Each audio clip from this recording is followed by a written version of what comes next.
हम कहते हैं शंकर भगवान का केवल एक ही काम है, जो लिखा विधाता ने तुम्हारी किस्मत में, जो दुख विधाता ने लिखा, शिव जी का एक काम है। तुम जब शंकर भगवान के शिवलिंग पर जल चढ़ाते हो तो शिवलिंग पर जो चंदन लगा रहता है वो जल चढ़ाने से धुल जाता है।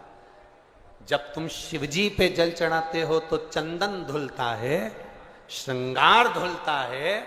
उसी तरह शंकर जी पे जल चढ़ाते समय वो जल तुम्हारे भी दुख को धो देता है, दुख को धो। रोज रोज किसी के यहां जाओगे ना तो तुम्हारी इज्जत घट जाती है।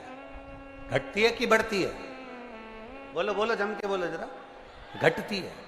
रोज रोज किसी के दरवाजे पर जाओगे तो इज्जत घटेगी, पर रोज रोज महादेव के दरवाजे पर जाओगे तो इज्जत बढ़ेगी।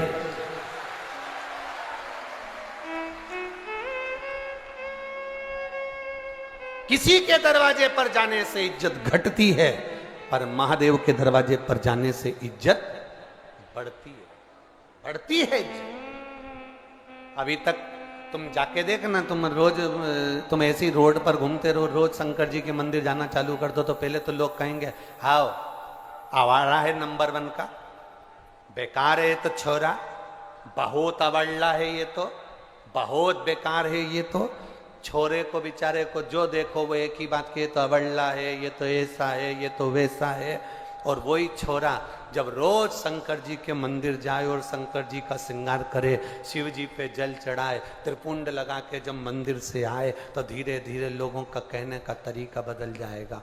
भैया ये तो रोज मंदिर जाता है, शंकर जी का भगत है, नंबर 1 का भगत। भगत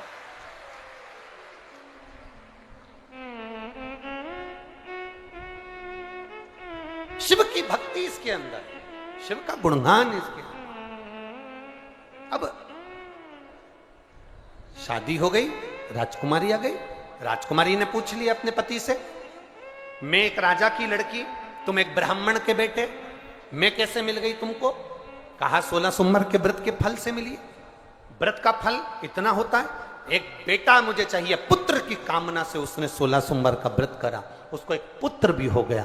पुत्र होने के बाद पुत्र धीरे धीरे बड़ा भी हो गया। बड़ा होने के बाद पुत्र ने एक दिन पूछ लिया, मां मैं राजघराने में जन्म ले लिया, ऐसा मैंने कौन सा पुण्य करा था?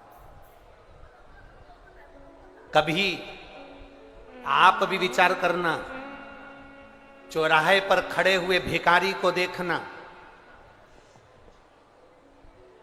किसी भिखारी को देखना, किसी बीमार व्यक्ति को देखना, किसी बहुत ज्यादा कष्टप्रद व्यक्ति को देखना, और उसको देखकर अपने आप को तुम जरूर देखना, और देखकर महादेव से प्रार्थना करना, बाबा तूने बड़ी कृपा करी, मुझे चौराहे का भिखारी नहीं बनाया, मुझे कुछ अच्छा बनाया। तूने बहुत अच्छी कृपा करी, अच्छे घर में मुझे जन्म दिया।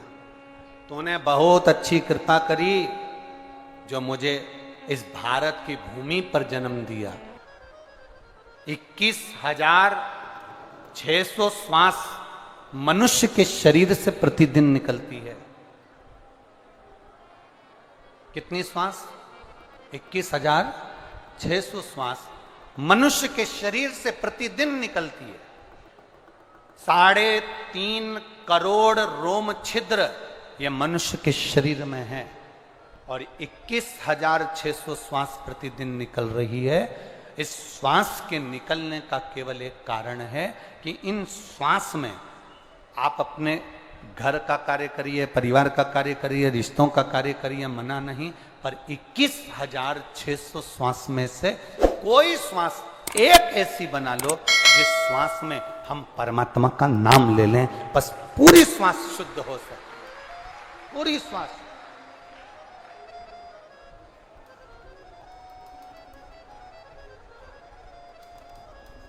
एक व्यक्ति ने प्रश्न किया था,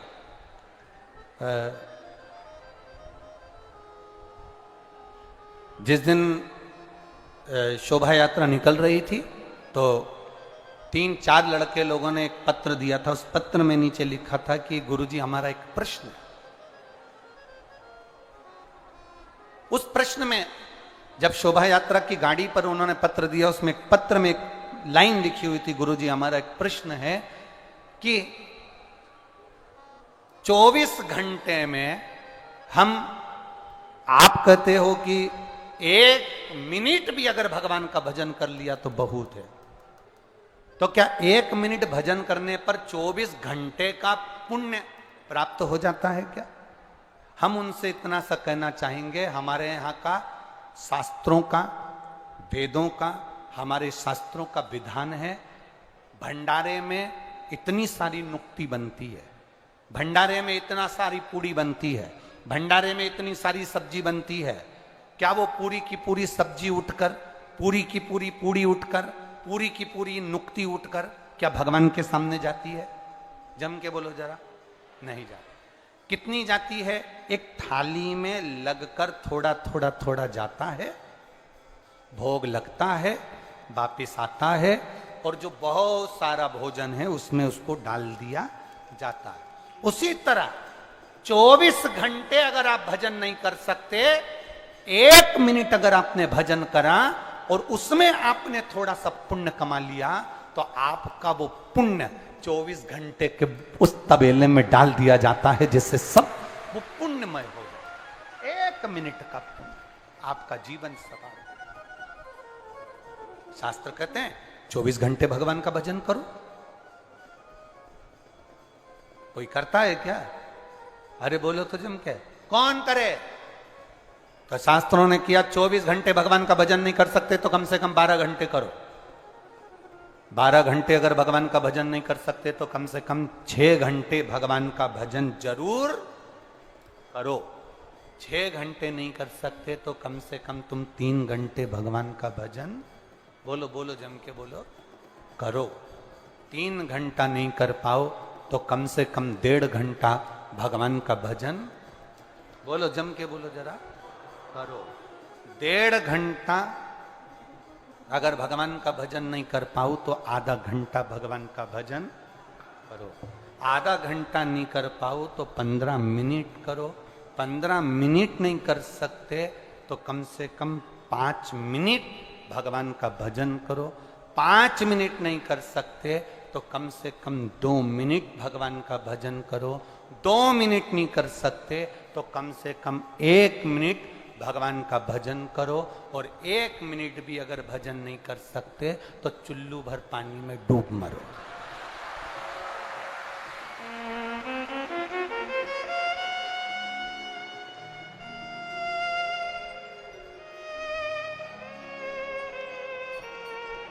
अब 24 घंटे में से 1 मिनट नहीं निकाल सकते तो काय का जीवन तुम्हारा?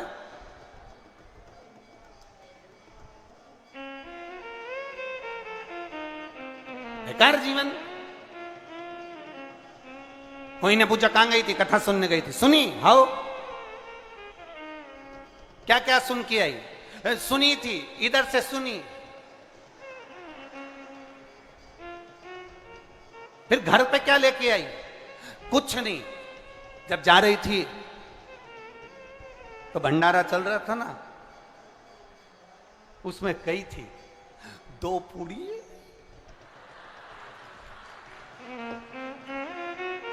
भगवान जाने माताएं वो झोली कैसी बनाती हैं, आज तक मैं नहीं सीख पाया। ऐसा उनका कुछ पल्लू मल्लू ऐसा रहता है, पिन मिन टच रहती है और ऐसा पल्लू मल्लू डालते हैं। भगवान जाने वो झोली कैसी बनाती है, ऐसी कैसी झोली। इतने में भैया,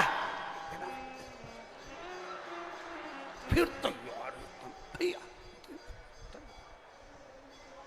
अब उसको इतना भी अंदाजा नहीं रहता कि तूने गुलाब जामुन भर ली और नीचे से चाशनी टपक रही, इतना अंदाजा नहीं।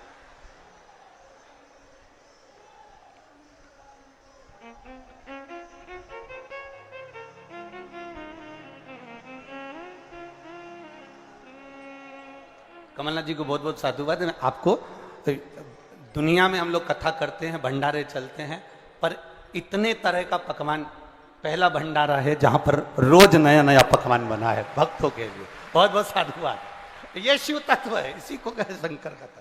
अब वो भर लिए उसको, देव देव जरा देव, अब उसमें रख भर के। तो गई कथा में थी, क्या लेके आई, अभी दे रही हूं निकाल के, और मालूम पड़े पूड़ी और नुक्ती और गुलाब जामुन। कथा लाई क्या, सब छोड़। अरे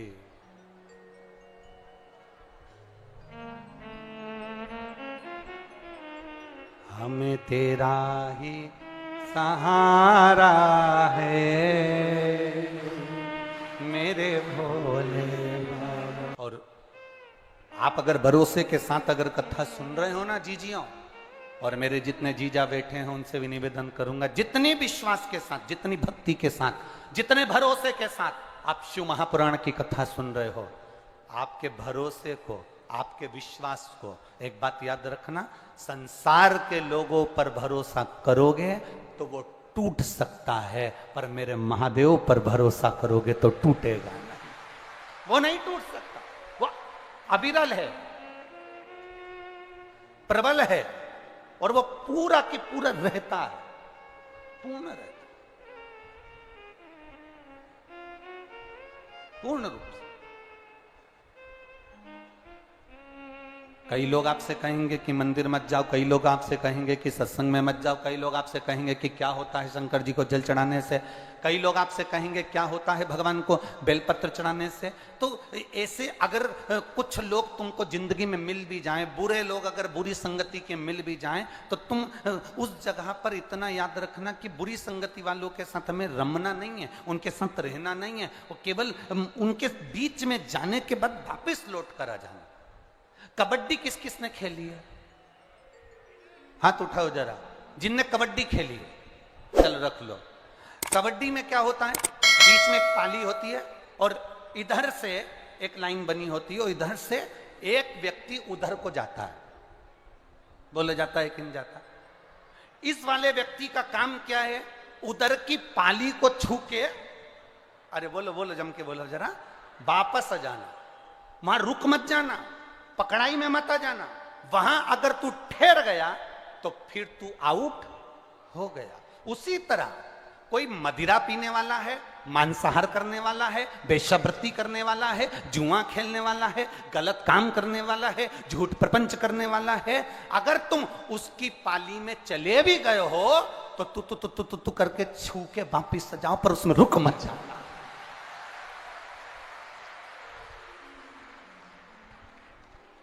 पाली को छू के वापिस आ जाना, पर उसमें रुकना नहीं।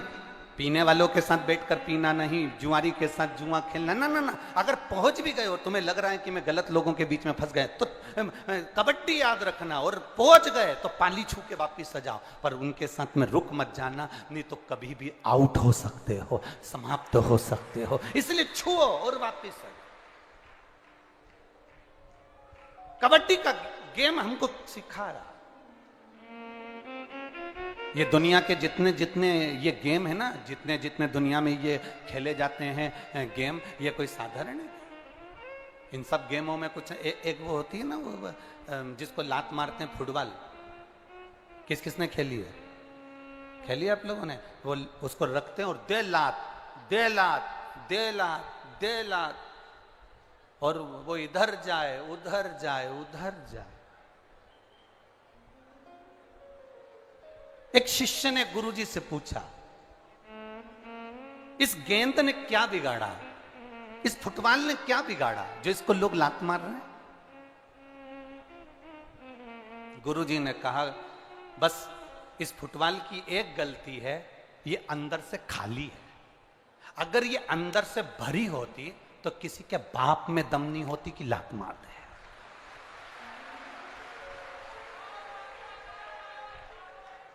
ये फुटबॉल अंदर से पोली है, ये फुटबॉल अंदर से खाली है, इसलिए लोग लात मार रहे हैं। अगर ये फुटबॉल भरी होती, इसमें रेत भरी होती, इसमें पत्थर भरे होते, इसमें कुछ और भरा होता, और इसमें अगर कुछ पक्का भरा होता, तो किसी की सामर्थ्यता नहीं कि कोई एक लात मार दे। भरी हुई चीज में कौन लात मारता है?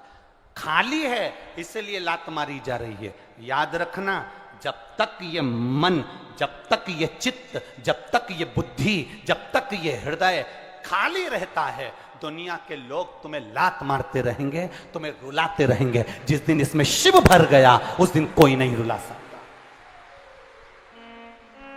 जिस दिन इसमें शंकर बैठ गए, जिस दिन इसमें देवादिदेव महादेव विराजमान हो गए, जिस दिन इसमें राम नाम, कृष्ण नाम, शिव नाम अंदर भरा गया, जिस दिन इसमें शिव महापुराण की कथा इस खाली मन के अंदर भरा गई, फिर किसी की सामर्थ्यता नहीं कि कोई आपके मन से, कोई आपके दिल से खेल ले। जिसका दिल परमात्मा की भक्ति से भरा रहता है, उस पे कोई लात नहीं मार सकता, क्योंकि वो भरा हुआ है, मन भरा हुआ है, चित्त भरा हुआ है, उसे कौन लात मारे? कौन लात मारे? मान लो अगर गलत संगति में पहुंच भी गए हो तो फिर पाली को छूकर वापिस आ छू। यहां कथा के पंडाल के अंदर जगह बिल्कुल नहीं है, रत्ती भर भी, पर कई लोग आसपास में जितने खड़े हैं, कोई ट्रकों पे चढ़े हैं, कोई बसों पर चढ़े हैं, कोई फायर ब्रिगेड पे चढ़े हुए हैं, कोई बिल्डिंगों पे चढ़े हुए हैं, कोई पेड़ों पे चढ़े हुए हैं। तो हम तो कहेंगे चैनल वालों को भी कि इन लोगों का भी दर्शन आप अवश्य कराया करो जितना बन सके, क्योंकि ये लोग बहुत दूर दूर बैठे हैं और भाव से कथा कर तत्व ग्रहण कर रहे हैं, भाव से। ये कोई सहज है? तो विश्वास, दृढ़ता, भरोसा, श्रद्धा, ये आपके भीतर है। कई लोग बाउंड्रियों पर खड़े हुए हैं, अर्थात तुम चिंता मत करना, तुम यहां तक आ गए हो, भले तुम्हें पंडाल में बैठने की जगह नहीं मिले, पर तुम पाली छूकर जा रहे हो, मतलब ये निश्चित है कि तुम्हारा कार्य सिद्ध है, तुम पहुंचे हो वहां, तुम पहुंचे, तुम वहां तक पहुंचे हो। बोल बम का नारा है, शिव तत्व की प्राप्ति हो। जाओ, हम मना नहीं करते कि आप किसी के साथ नहीं रहो, पर इतना जरूर रहो कि उसके अंदर हमें मिलना नहीं, उसमें हमें घुलना नहीं, हमें उससे दूर हटना। देवादिदेव महादेव, भगवान शंकर सुगंधा को रेणुका के साथ कथा श्रवण कर, ब्राह्मण के शरीर का कोढ़ का रोग समाप्त हो गया। पार्वती जी ने ब्राह्मण देवता से पूछ लिया कि तुम्हारे ये शरीर का रोग समाप्त कैसे हुआ, तो उन्होंने कह दिया कि मैंने 16 सोमवार का व्रत किया था, उस व्रत के प्रभाव से मेरा ये रोग समाप्त हुआ है, उस व्रत के प्रभाव।